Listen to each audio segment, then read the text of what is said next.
V Rusku se vítězství ve válce, nazývané tam Velkou vlasteneckou, slaví stále stejně 9. května, tedy dneska. Vrcholem byla, tak jako pokaždé od roku 1945, monstrózní vojenská přehlídka na Rudém náměstí. Konflikt stál tehdejší Sovětský svaz 27 milionů lidských životů. 100 000 obětí přitom dosud nemají vlastní hrob.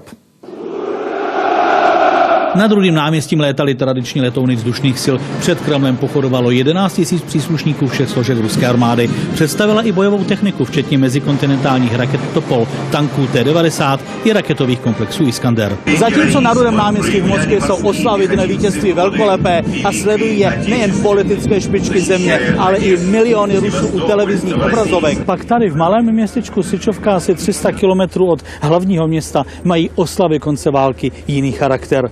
Místní pohřbívají těla těch padlých, která našli teprve před několika dny v nedalekých lesích. 68 let po válce. V rakvích jsou ostatky 477 ruských vojáků. Jen 6 se jich podařilo identifikovat. Teď mají svůj hrob. Doposud byla těla zahrabána na bitevním poli. Хоронить, когда 10-20, это понятно, а когда 100 000.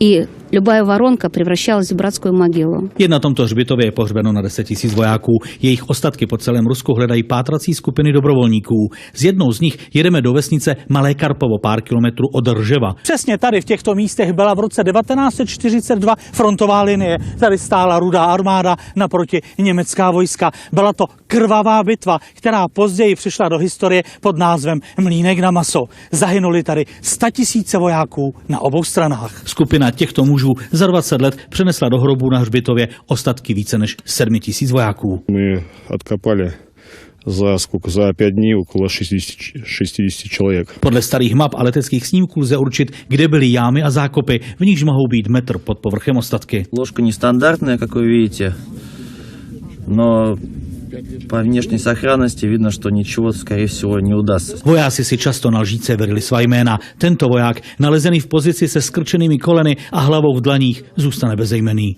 Na bitevních polích stále zůstává přes 1 milion ruských vojáků. Miroslav Karas, Česká televize Moskva a Malé Karpovo.